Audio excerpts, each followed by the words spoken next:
क्या आपने कभी ये नोटिस किया है कि सैलरी बढ़ रही है, मेहनत भी बढ़ रही है, लेकिन फिर भी सेविंग्स जीरो। और उन दोनों के साथ साथ ईएमआई भी बढ़ रही है। तो आप ज़रा ये सोचो कि रियल में पैसा जा कहाँ रहा है। मैं कल दिल्ली गया एक कंपनी ज्वाइन करने के लिए, और वहाँ मैंने क्या देखा कि लिटरली लोग जो उनके सेल्स पर्सन है आपस में लड़ रहे हैं कि एक भी कस्टमर हाथ से नहीं निकलना चाहिए, चाहे उसको किसी चीज़ की नीड हो या ना हो, चाहे उसको ज़रूरत हो या ना हो। अगर उसके पास इवन पैसा भी नहीं है ना, तो कह रहे हैं कि हम लोन करा देंगे आपका। वो पहले से ही ईएमआई में दबा हुआ है, वो पहले से ही लोन्स में दबा हुआ है। कंपनी सिर्फ हमको किसी तरह अपनी चीज़ बेचने में लगे हुए हैं। आप पिछले 10 से 15 साल का एग्जाम्पल ले लो। इकोनॉमी ग्रो हुई, इंडिया की जीडीपी बढ़ी, पर क्या एक मिडिल क्लास या आप लोगों के हाथ में पैसा आया? बिल्कुल भी नहीं। रियल मनी जो है वो रिच और कंपनीज के हाथों में ही गई। इस वजह से मिडिल क्लास आज भी उसी लोन ट्रैप में फंसा हुआ है।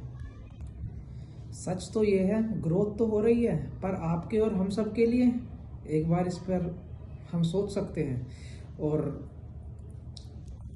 मेन बात है, पैसा उनके पास जाता है जो उसे दिल से नहीं दिमाग से खर्च करते हैं।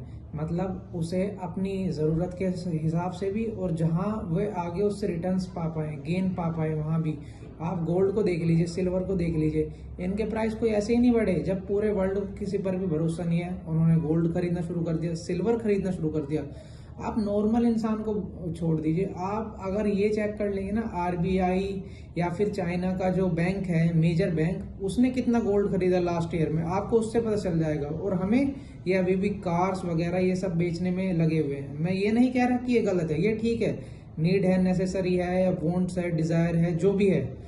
पर उसके बाद क्या इन्होंने कभी भी आपको गोल्ड या सिल्वर में इन्वेस्ट करने के लिए कहा? कभी नहीं कहेंगे, क्योंकि वो तो एसेट्स बन जाएंगे। तो फिर आपको ये ट्रैप में कैसे फंसाएंगे?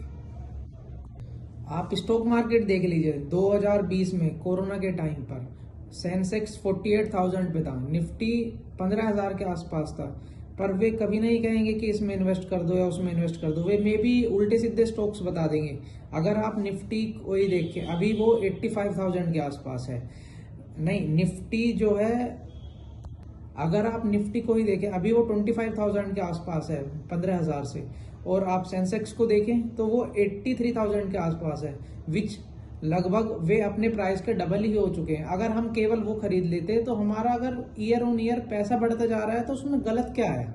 बढ़ता जा रहा है, अपनी साइड इनकम जनरेट हो रही है, और हम वैसे ठीक भी हैं। पर जो जो हमने लिया मेजरली उनमें से आप देखिए, वो ज़रूरत भी थी या उनके बिना बहुत इजीली काम चल सकता था। पर लोगों ने क्या किया? ईएमआई पे गाड़ी ले ली, या बड़ी गाड़ी लेने के चक्कर में, या फिर कुछ और ले लिया जिसकी इतनी नीड नहीं थी। मैं सिंपल सा ये कह रहा हूँ, अगर आप थोड़ा सा अवेयर हो जाएं, थोड़ा सा, अगर उन कंपनीज में इन्वेस्ट करना शुरू कर दें या एसेट्स में इन्वेस्ट करना शुरू कर दें, जैसे गोल्ड हो गया, म्यूचुअल फंड हो गया, या फिर सिल्वर हो गया, कंपनीज हो गई जिनके आप इवन प्रोडक्ट्स इस्तेमाल करते हैं। रिलायंस आप जियो का करते हैं, एयरटेल सिम, और क्या कहते हैं, अमेजोन की सर्विस यूज करते हैं, मैकडोनल्ड्स जाते हैं। आपको अभी रिसेंटली पता है कि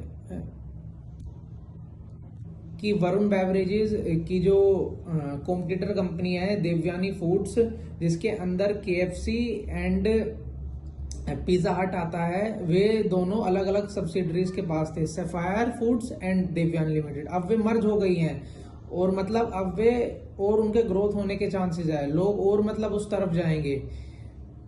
मैं केवल एक अवेयरनेस कराना चाह रहा हूँ। मैं ये नहीं कह रहा कि आप मेरी टिप लीजिए या आप मेरी सुनिए कैसे भी, पर आप थोड़ा सा ही दिमाग लगा के अगर अवेयरनेस हो जाए, बस 2-4 चीजें, इंडिकेटर 4-5 चीजें चेक कर ले कि कंपनी की 5 साल में, 5 या 10 साल में सेल्स ग्रोथ कितनी हुई है, प्रॉफिट ग्रोथ 5 या 10 साल में कितनी हुई है, कंपनी पे कोई डेब्ट तो नहीं है, कंपनी ने अपने हार्ड टाइम्स को कैसे फेस किया।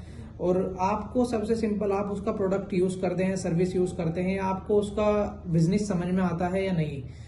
मैं आपको अपनी एक पर्सनल स्टोरी बताता हूँ। मैंने 2022 में एक कंपनी, 2-3 कंपनी में इन्वेस्ट किया, जो मतलब अभी तक की सबसे बेस्ट कंपनीज निकल के आई है। मैं ये नहीं कह रहा कि वे मल्टी बैगर बन गई, पर वे जितनी थी उन्होंने उसका दुगना बना दिया।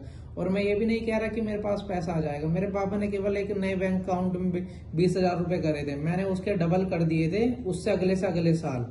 और मैं ये नहीं कह रहा कि मेरी सुनिए, मैं ये कह रहा हूँ कि बस आप थोड़ा अवेयर हो जाइए। मैंने अपने भाई को भी बताया, उसने भी 2-3 कंपनीज में लगाया। अभी आप रिसेंटली चेक कर सकते हैं जाके, national aluminium, bank of Maharashtra. मैं अगर आपको कोई कंपनी समझ में नहीं आती, आप मेरा नीचे कमेंट बॉक्स है उसमें भर दीजिए, मैं आपको सिंपली रिसर्च करके दूंगा। आपको इंडिविजुअल उसका मतलब वीक पॉइंट्स क्या हैं और उसके प्लस पॉइंट्स क्या हैं, आप मुझे मेरे लिंक्डइन पे ज्वाइन कर सकते हैं। आप जब भी कमेंट करेंगे उसके 2 दिन के अंदर मैं अपने लिंक्डइन पर उस कंपनी से रिलेटेड पोस्ट डाल दूंगा और आपके कमेंट में वापस भी रिप्लाई करूंगा कि मैंने वो डाल दी है, आप जाके चेक कर सकते हैं। मैं दोनों चीज डालूंगा, रिस्क क्या हो सकते हैं उस कंपनीज के स्ट्रेंथ क्या हो सकती है, और आने वाले कौन से ऐसे जियोपॉलिटिकल फैक्टर्स हैं जो उस कंपनीज को इम्पैक्ट कर सकते हैं।